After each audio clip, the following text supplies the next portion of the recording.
Good morning, everyone. 11th Commerce BA. Chapter number 4, Safety and Security of Transactions. इससे पहले हमने transaction किस mode में करना है वो देखा था. Now, there are many risks in online transaction in comparison to traditional money transactions. जो पुराना ट्रांजेक्शन था उसकी जगह पर जो नया हमने सिस्टम लिया है ऑनलाइन काम करने का, उसमें काफ़ी ज़्यादा रिस्क होता है. There are 4 types of risk: risk of transactions, risk of data, risk of intellectual property, and secret data. So we wants to get a security against these things. जिसमें सबसे पहला आता है security against risk of transactions. So for the dispute among the online seller and customer, at a times the argument from the seller remains that the customer has not placed order properly. At times, it may also happen that the customer has not placed order at all. The complaints like non-receipt of goods at the place mentioned or a receipt of goods not complaints with the required quality remains common in online transactions. To prevent this risk, verifications of identity and address should be done during the registrations of account. Further, customers should prefer to purchase goods from the reliable and well-established websites only. मतलब transaction से related भी यहाँ पर कई बार problem होते हैं कि आपने जिस तरीके का गुड्स मंगवाया है वैसा गुड्स नहीं मिलता है, या फिर तो क्वालिटी में कोई कॉम्प्रोमाइज़ करना पड़ता है. बहुत सारे यहाँ पर प्रॉब्लम्स खड़े होते हैं. तो यहाँ पे जब आप अकाउंट्स अपना बना रहे होते हैं ऑनलाइन शॉपिंग करने के लिए, उस टाइम पे उसका रजिस्ट्रेशन करने से पहले वेरिफिकेशन करना ज़रूरी है, इट इज़ अ रियल और नॉट. वेरिफिकेशन करने के बाद यदि आप यहाँ पे परचेज एंड सेल्स का काम करता है तो यहाँ पर आपको प्रॉब्लम्स आएगी नहीं. So first, security against the risk of transactions. Second आता है security against risk of data collections. There are many risk related to data.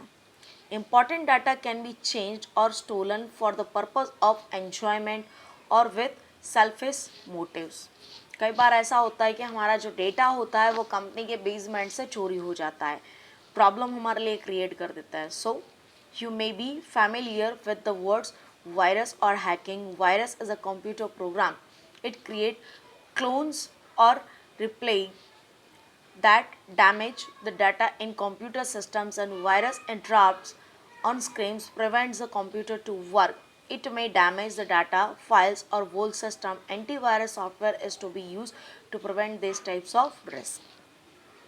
Software से रिलेटेड या डाटा की सिक्योरिटी से रिलेटेड कोई भी प्रॉब्लम्स अगर खड़ी होती है तो वहाँ पर हम जो एंटीवायरस सॉफ्टवेयर सिक्योरिटी होती है इसका हम यूज़ करते हैं, और यूज़ करके हमारा जो डेटा का कलेक्शन है एक तरीके से उसको हम सिक्योर करके रख सकते हैं, दूसरों की हैकिंग से बचा सकते हैं.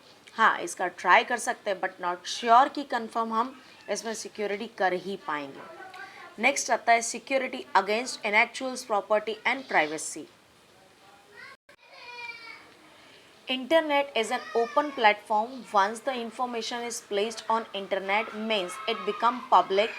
Information such as email, address, phone number, bank account number, password provided during online transactions and many more business information are required to keep confidential while dealing online. There are possibility of misusing information. Customer must change his password periodically. Means what, यहाँ पे जो आपकी information होती है वो stolen हो सकती है, चोरी हो सकती है by the email, address and phone number. जो भी आपकी होती है डिटेल वो यहाँ से चोरी हो सकती है. शायद तक बैंक से रिलेटेड डिटेल हो, आपकी पर्सनल डिटेल्स हो. अगर यहाँ पे चोरी हो जाती है तो शायद तक फ्यूचर में हमें प्रॉब्लम भी फेस करनी पड़ सकती है. सो उसके लिए आपको एक तरीके की सिक्योरिटी मिलनी चाहिए, that is related to password.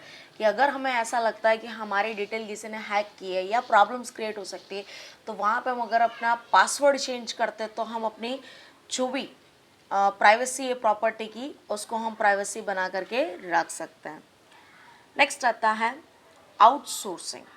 ये थी सिक्योरिटी के पॉइंट्स 3, डेटा से रिलेटेड, गुड्स एंड सर्विसेज से रिलेटेड एंड अदर थिंग्स. अब बारी आती है next concept that is called outsourcing. whenever we do any types of work from the another persons outside of the industry, that is known as outsourcing. अगर कोई भी कामकाज company का होता है या इंडस्ट्री का होता है, उसको हम इंडस्ट्री के बाहर के किसी पर्सन से करवाते हैं, दैट्स कॉल्ड आउटसोर्सिंग. चलिए देखते हैं आउटसोर्सिंग क्या कहता है. When miscellaneous work or process is handed over to other group by business groups as per contract for prescribed time period, it is called outsourcing. Company का कोई भी कामकाज अगर कंपनी के बाहर के पर्सन्स को दिया जाता है, that is called outsourcing. Outsourcing is necessary to concentrate on main activity of a company. Thus, companies outsource minor activity. Besides this, some business unit make outsourcing of an actual work, even though it is their core activity. Outsourcing can be done within the company or outside of the company. Company के अंदर भी किया जा सकता है और company के बाहर भी किया जा सकता है, लेकिन आउटसोर्सिंग का मतलब भी यही होता है when any types of activity and work handled by the outside person of the company known as outsourcing. Now there are two types of concept in the outsourcing. First is concept required and field of BPO.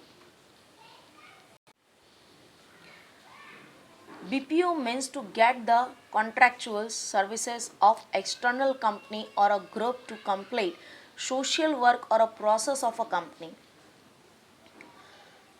Like in illustrations and examples, the main purpose of the companies that want to outsource the work of call center or a data entry is to be reduce their expenditures, and the main reasons of popularizations of outsourcing is that human resources for a such work are available at a lower rate in the some countries. So the countries like India, China who have larger populations get the first preference for BPO. Company के बहुत सारे कामकाज होते हैं जिसमें हमें दो ही work explain किए गए, फर्स्ट कॉल सेंटर का और दूसरा डेटा एंट्री का. आपने देखा होगा कि डेटा एंट्री का कामकाज ऑनलाइन मिलता है. अमेरिका है, जापान है, वहाँ की कंपनी का डेटा होता है और उसकी एंट्री करने का काम हम जैसे इंडियन पर्सन्स को मिलता है घर पे बैठे बैठे. इसका बेनिफिट यही होता है कि अगर आप आउटसाइड की कंपनी या आउटसाइड कंट्री के पर्सन्स को ऐसा काम देते हैं तो जितनी कॉस्ट आपको आपकी कंपनी में पे करनी पड़ेगी उससे कम कॉस्ट के अंदर आपका ज़्यादा से ज़्यादा वर्क कंप्लीट हो जाता है. So the work is completed in the less costing. इस तरीके से कंपनी क्या करती है, मोस्ट ऑफ जो वर्क होता है मिसलेनियस वो 99% आउटसोर्स करवाती है या बाहर के किसी मेंबर्स को देती है. Now the requirement of BPO. BPO reduce the workload of employee of a company from the responsibility of their daily minor work. So these employees can focus more to the productive activities and customers. जो office work होता है वो जितना ज़्यादा reduce हो जाएगा उतना ही ज़्यादा एम्प्लॉयज़ का जो वर्कलोड होता है वो कम हो जाएगा और जो उनकी मेन एक्टिविटी है, जो मेन वर्क है, उनका गोल है, उसके ऊपर वो फोकस कर सकते हैं. मार्केट के अंदर कस्टमर के रेशियो को भी इंक्रीज कर सकते हैं. Now the first point is cost cutting. Business unit can reduce expenditures by outsourcing of front office work like billing, purchasing, data entry and marketing survey etc. ये सारे काम अगर आप बाहर करवाते हैं तो कंपनी में जितना आपको पेमेंट करना पड़ेगा उससे कम पेमेंट के अंदर ये कामकाज आप करवा सकते हैं, प्लस जिसके कारण आपकी क्या हो जाएगी, कॉस्ट जो आपको पे करनी पड़ती है वो कट ऑफ हो जाएगी. Second one, focus on principal work of the company.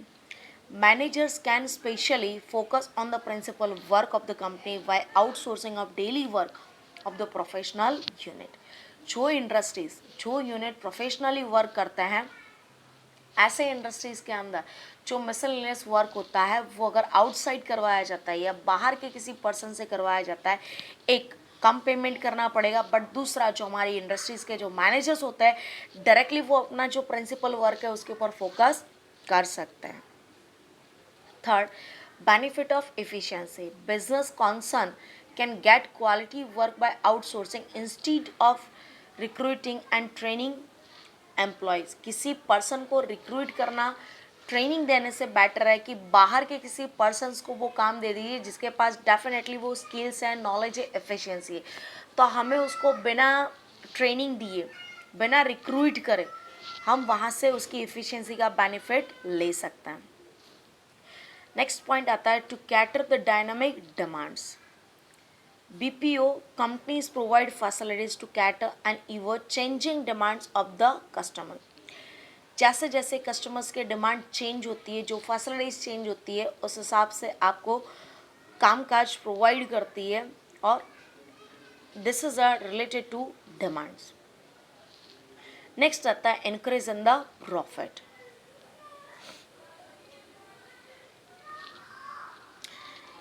Business unit can outsource their subsidiary functions and pay more attention toward main functions like increase in the sales, development of new product, expansions of business and satisfy the customer.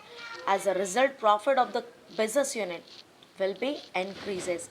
When other types of work is provided to another persons, an outside person of the company, so company के जो persons होते हैं वो main work पे focus कर सकते हैं और मेन वर्क पे अगर फोकस होगा, इन शॉर्ट में डेफिनेटली वर्क और प्रोडक्शंस बढ़ेगा तो आपका प्रॉफिट भी क्या हो जाएगा, इंक्रीज हो जाएगा।